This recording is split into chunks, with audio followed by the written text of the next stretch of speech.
The silent arrival of the galaxy had known peace for 100 years. Trade ships moved from star to star, carrying goods, technology, and knowledge. Patrol fleets guarded the borders of great empires. The Galactic Council, made of 17 powerful races, met each month to discuss laws, wars, and peace. Every sensor in the galaxy was tuned to detect dangers before they could spread. They believed nothing could surprise them anymore. But then it happened. In the quiet system of Rylos Prime, a mining colony sat in silence. The workers were busy pulling ore from the planet's crust when their sensors screamed. A ripple in space, larger than any warp signature ever seen, appeared near the colony's edge. The first operator, a thin-scaled Yelleran, stared at his console. This cannot be right. The reading is off the charts. The other workers rushed to his side. Numbers flashed red. Alarms echoed through the station. Something enormous was coming through hyperspace. Not a fleet. Not dozens of ships. One single signal. Then the void opened. A shadow stepped out of the rift. Silent, massive, and unlike anything recorded in the Council's databases. The ship was long and black, its surface drinking in the starlight. It looked like a floating mountain, but sharper, built with purpose. Weapons, towers, and strange armor plates stretched across its body. Every scanner in the system lit up. Power readings surged so high that even the colony's reactors flickered. No alien ship, not even the Drelloc dreadnoughts, had ever shown numbers like this. One miner whispered, "It's not possible. Nothing can be that powerful." The ship gave no greeting, no signal, no identification code. It simply drifted forward, calm and steady, as if it owned the stars. Within minutes, reports spread across the galaxy. Other systems confirmed the unknown ship was real. The Council's networks burned with panic. Messages raced between empires. Who had built it? Was it a weapon? A threat? A new enemy? The Gorlith, a warlike species, demanded to attack at once. The Vekari wanted to send diplomats. The Solari, known for their intelligence, argued that it could not be ignored, but fear was stronger than reason. For centuries, alien races had known one another's strengths. They had measured each other's fleets, their weapons, their colonies. They had learned balance. But this ship broke that balance in one instant. It was not just stronger, it was beyond anything they understood. The Council gathered in emergency session. 17 leaders stared at a giant hollow of the ship. Its hull showed no markings, no symbols. It gave no clue who commanded it. A silence filled the chamber. Some leaders whispered. Others stared, pale and shaking. Finally, the Phyrexian speaker asked, "Whose ship is this?" The answer came not from the Council, but from the ship itself. For the first time since its arrival, the Warship sent out a single broadcast. Across every system, on every screen, the same message appeared. A human voice, calm, strong, unafraid. "This is Earth's Titan. We have come." The chamber erupted. Shouts filled the air. "Earth? Impossible. They are primitives. Humans cannot build this." Until that moment, humanity had been considered weak newcomers to the stars, still learning, still exploring. They had no seats on the Council, no colonies beyond their own small sector. To most races, humans were seen as stubborn, clever perhaps, but never dangerous. In one instant, everything changed. The aliens looked again at the warship. Its name Titan burned in their minds. Humanity had stepped out of the shadows, with a weapon that no empire could match. On Rylos Prime, the miners sat frozen, staring at the dark mountain of steel above their world. One worker whispered the thought that spread across the galaxy that day. If this is only one ship, how many more do they have? Fear spread faster than light. The Titan moved on, silent, unstoppable. No one dared to attack. No one dared to. Speak against it. The ship carried no army, yet every alien heart felt the weight of 1,000. For the first time in centuries, the galaxy trembled, not because of war, not because of invasion, but because one human warship had entered the stars, and every alien knew fear. Asterisk. First contact protocols shatter the galaxy had rules, old rules. First contact was supposed to be peaceful. Every race knew the laws. Greet, scan, signal, translate, then talk. But Earth's Titan warship had not followed any of them. It arrived without warning. It did not answer hails. It sent only one message. This is Earth's Titan. We have come. Then, silence again. No race had ever done this before. Not even the ancient ones. In the Avarian Sky Dome, a communication hub that reached over 200 systems, technicians tried to connect again. They sent language packets, universal codes, offers for peace, even images of open hands and flags.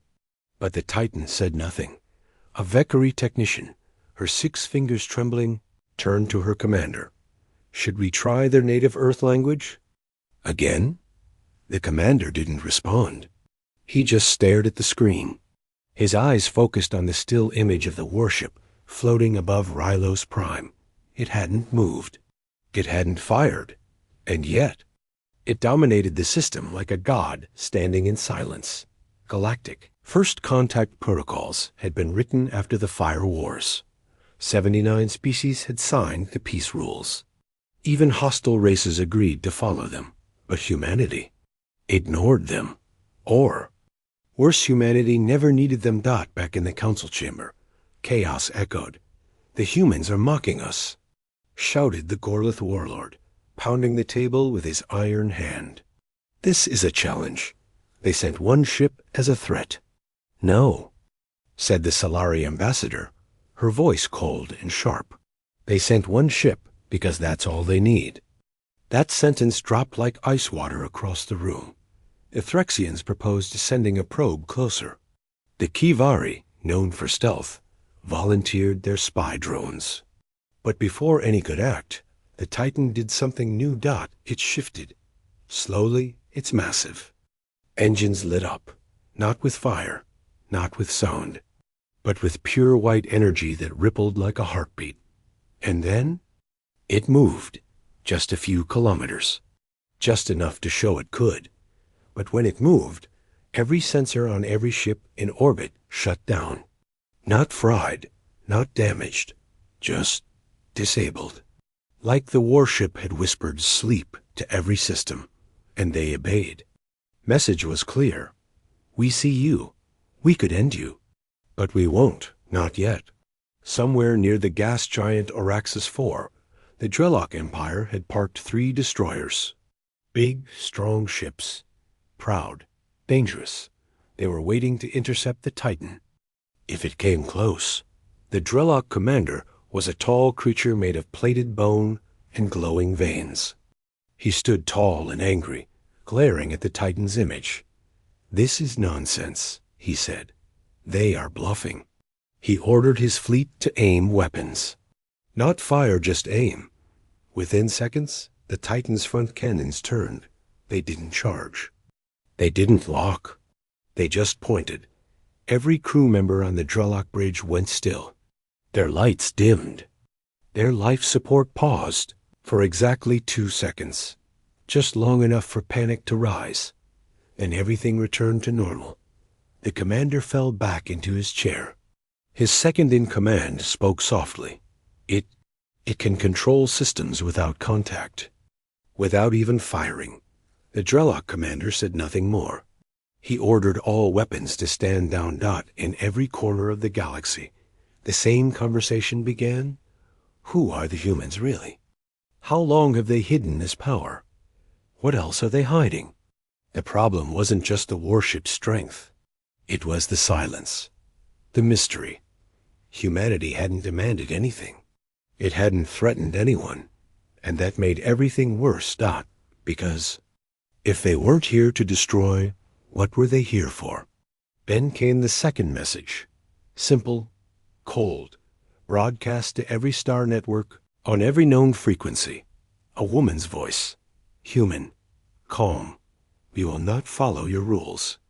We will not ask permission. We are not here to beg. We are here to take our place. No one knew her name. No image came with the message. Just words. But the message cracked across the galaxy like thunder dots suddenly. Every alien leader understood. Earth hadn't come to join. Earth had come to lead. On Rylos Prime, the miners stood in silence as the Titan hovered overhead. Ships had tried to scan it. All failed. Some even shut down permanently. One alien pilot, curious, flew too close and found his ship gently pushed back by invisible forces. It was like space itself, bent around the Titan. In the quiet command room of the mining station, the Yelloran worker who first saw it finally spoke. Again, maybe it's not a warship. His friend blinked. Then what is it? The Yelloran looked at the dark shape in the sky. Maybe it's a warning. The warship revealed for 3 long cycles. The Titan warship remained still above Rylos Prime. It neither attacked nor retreated. It floated like a shadow carved from the void, patient, watching, waiting. The galaxy's strongest empires had never seen anything like it. They had measured dreadnoughts, carriers, battleships, but nothing compared to this. And yet, no one could get the full truth. Whenever a ship tried to scan the Titan, the results came back wrong. A Vaer scout reported the Titan was 6 kilometers long. A Threxian probe said it was 12. A Solari scientist claimed it was changing. Size. The Council dismissed her as paranoid, but fear whispered, what if she was right? Then came the surface scans. Some sensors detected thousands of weapons across the hull. Others saw none at all. Some saw energy signatures like suns trapped inside the armor. Others saw emptiness, like the ship was a hollow shell. The Titan was not just a warship. It was a mirror. It showed every race what they feared most. In the council chamber, the debate grew worse each hour. It is a bluff, the Gorlith warlord roared, claws clashing against the table. One ship cannot defeat fleets. The Solari ambassador hissed back. One ship does not silence fleets either. And yet here we are. Arguments turned to shouting to panic. Some demanded attack. Others begged for peace. But none dared to move first. Then the Titan revealed itself. Without warning, its hull shifted. Plates of black armor slid open in slow, precise motion. The galaxy held its breath. Behind the armor, vast glowing lines emerged like rivers of fire, etched across steel. They pulsed, alive, as though the ship had veins. The light was not red, not green, but a brilliant white gold that no alien spectrum could fully define. It looked less like technology and more like something alive. A Threxian scientist gasped in fear. That is not a machine. That is a Titan. In truth, as the panels continued to open, alien fleets across the system tensed. Weapons locked, shields raised, engines powered. The Titan ignored them all. From deep inside the warship, a sound began. Not a transmission, not words. A hum, low, endless, like the heartbeat of a god. Every sensor lit red again. Energy readings broke limits. Stations across the galaxy scrambled. To keep up, the Solari ambassador whispered, if this ship fires, it will not destroy fleets. It will destroy worlds. Then, for the first time, the Titan allowed a clear signal to pass.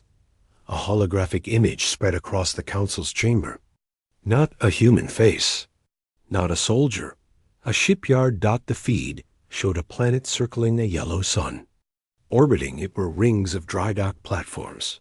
And within them, more shapes. Dozens. Hundreds. Each one like the Titan. Each one sleeping. Unfinished. Waiting. The chamber went silent.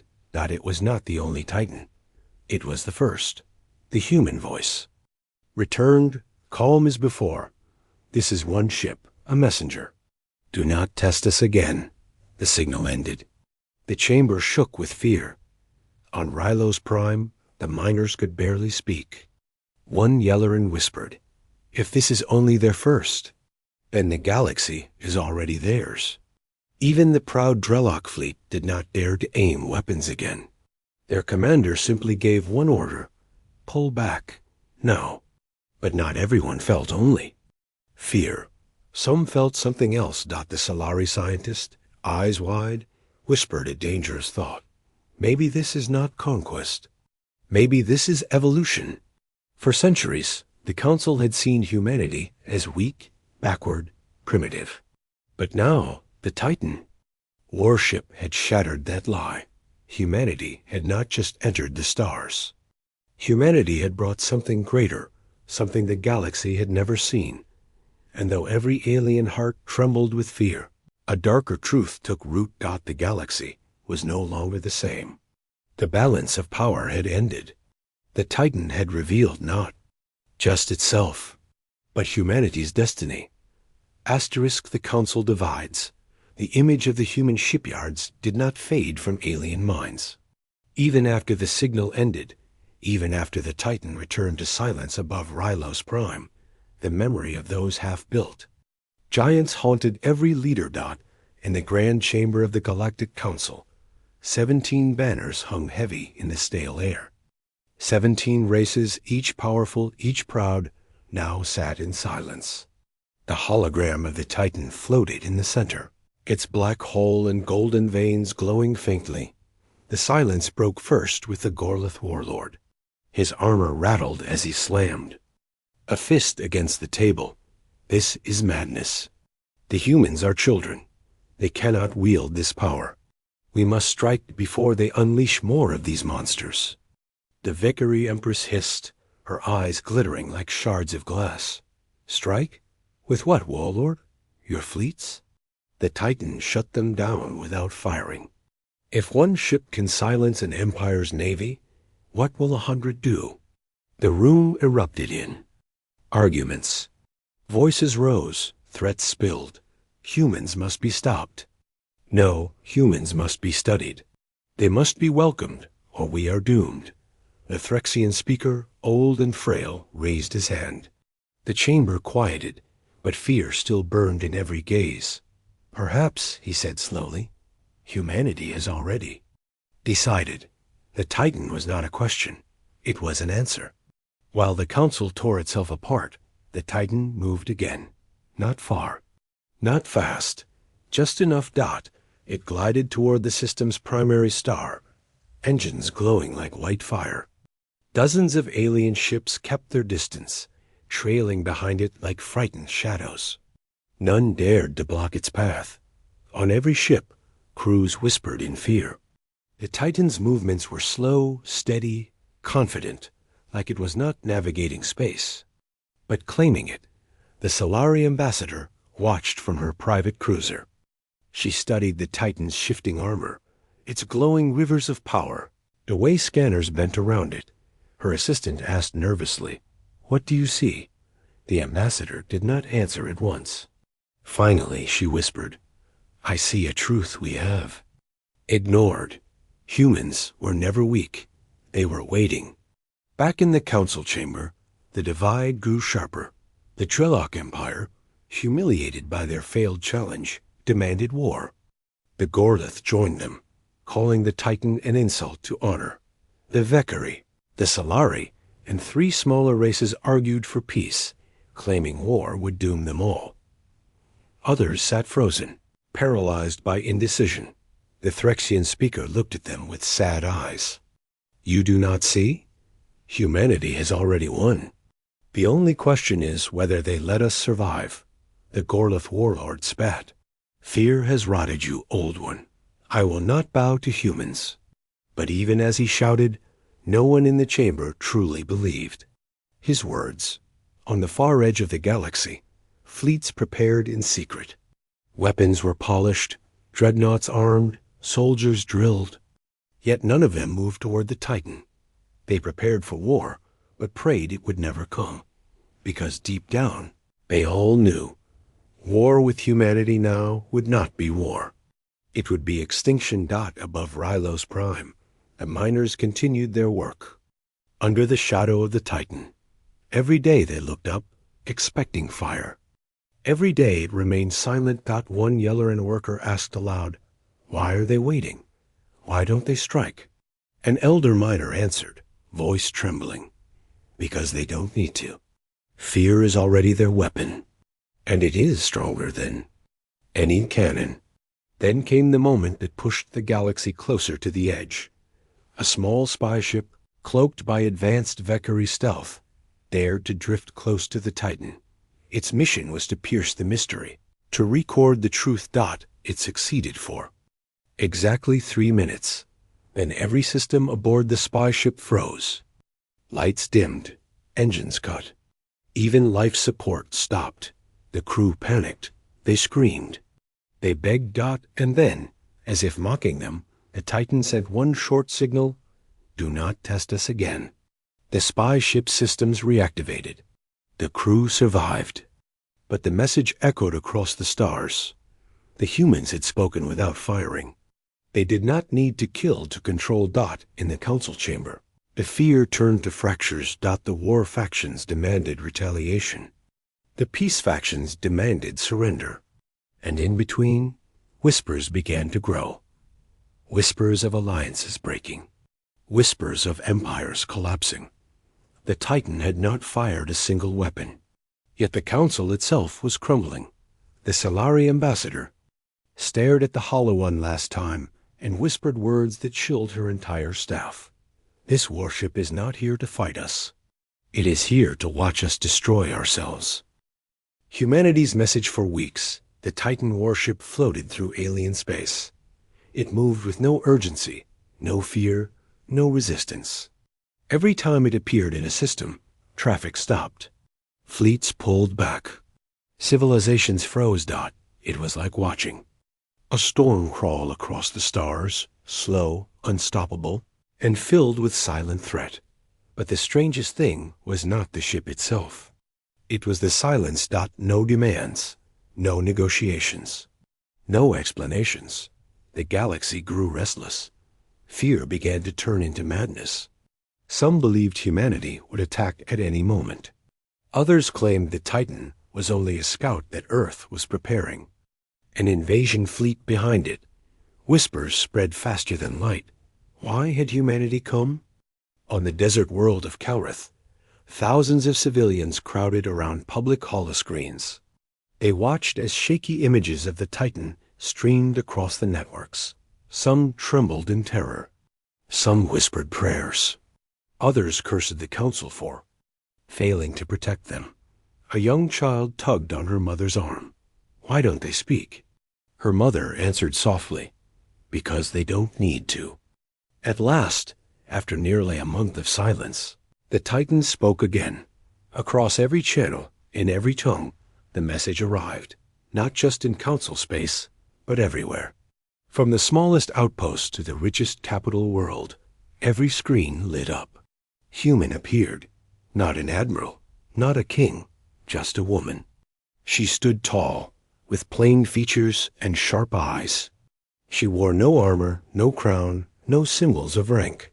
She looked almost ordinary, but her voice was not ordinary. It was calm, unshaken, filled with certainty. "We are humanity.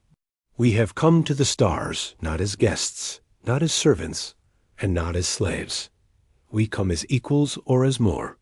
We will not kneel to your council. We will not bow to your laws. We will not be told where we may or may not go." The words struck like blades. Some races felt insulted. Some felt enraged, but most felt something colder, something heavier. Respect mixed with fear. The human continued. "You see one ship. You believe it is our greatest. But it is not. It is only the first. Behind it are many more. And behind those, billions of us. If you choose to make us enemies, you will not survive. If you choose to make us allies, you will never fall again. The council chamber shook with outrage. But in the outer colonies, in the mining stations, in the forgotten worlds where the council's hand was weak, aliens listened differently. To them, humanity's message was not only a threat. It was a promise. On a Solari research station, a scientist whispered to her crew, "Do you hear it? They are not asking for permission. They are giving us a choice." Her assistant asked, "And if we refuse?" The scientist turned toward the glowing image of the Titan and said, "Then we vanish." But not all saw fear. Some saw opportunity. The Valkyrie Empress sat in her crystal throne, watching the broadcast. A smile touched her thin lips. "A people who bow to no one," she murmured. "Perhaps they are not so different from us." Her advisors trembled. "Empress, you cannot mean," but she only silenced them with a glance. The Drelok, however, raged. Their fleets had already tasted humiliation. Their commanders vowed revenge. Across their empire, war drums beat. Soldiers shouted promises of glory, but their leaders hesitated. Because deep down, they remembered the Titan's warning shot that had never been fired.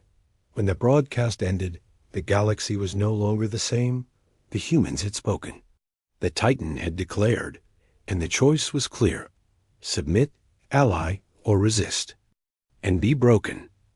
On Rylos Prime, the miners huddled around their consoles. The message replayed again and again.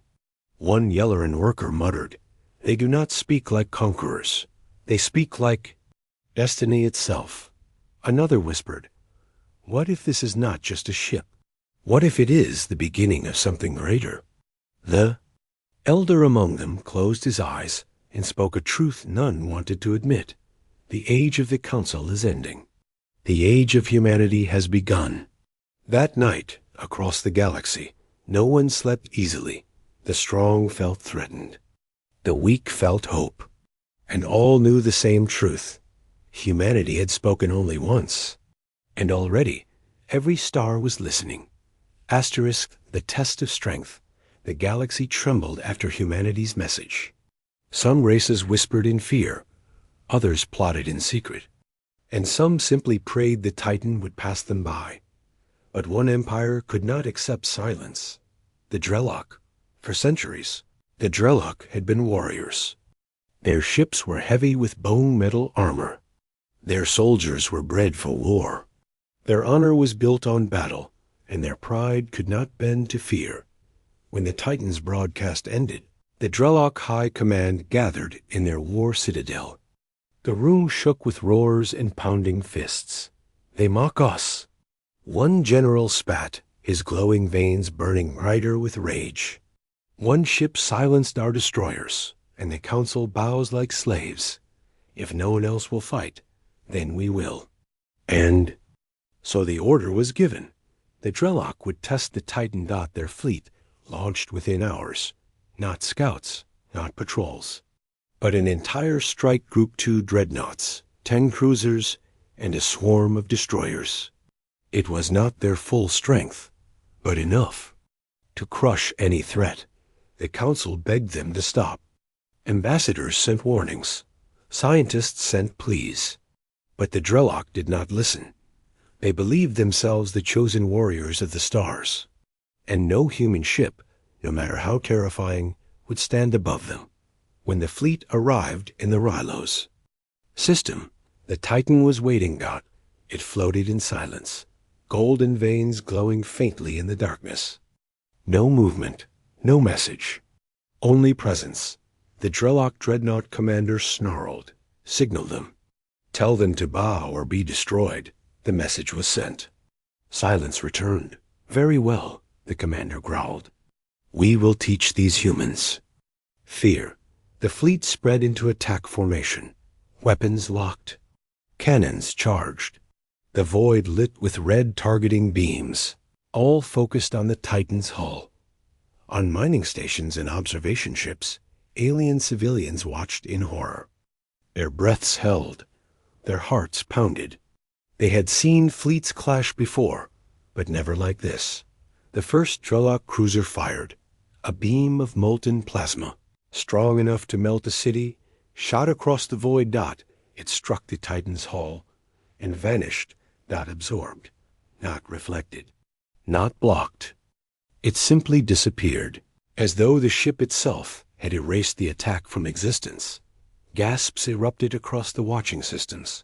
The Drelok commander bared his fangs. "All ships fire!" A storm of plasma, missiles, and railgun fire filled space. The void became fire and thunder, and still the Titan did not move. Every shot died on its surface. Missiles unraveled into dust. Beams of energy bent away. Explosions faded like smoke in the wind. It was not shields. It was not armor. It was something more, something beyond the galaxy's science. The Titan was untouchable. And it answered, not with fire, not with slaughter, but with precision.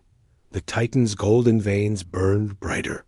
Its cannons lit not in red, not in blue, but in pure white. One shot. A Drelok cruiser went dark, its engines dead. Not destroyed, only silenced. Another shot. Destroyer froze in place, drifting helplessly.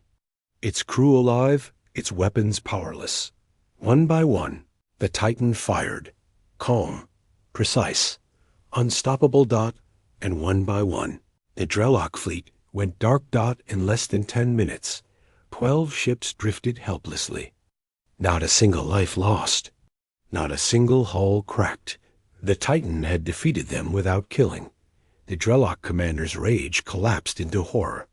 His dreadnought floated powerless, his crew staring in silence.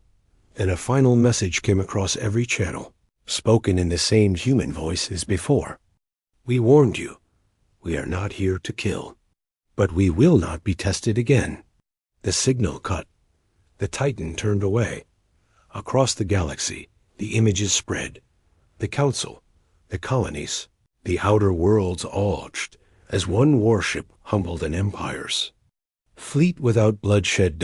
It was no longer a question of whether humanity was strong. It was a question of whether anyone else could ever match them. On Rylos Prime, the miners who had watched the battle unfold sat in silence. The youngest whispered, "Why didn't they kill them?" The elder answered, voice heavy, "Because they didn't need to. Power is not killing. Power is deciding who lives." The room fell quiet. Every alien heart knew the same truth. The Titan Warship had proven itself beyond war, and humanity had proven itself beyond fear. Asterisk. A new era begins. The wrecks of the Drelok fleet drifted silently across the Rylos system.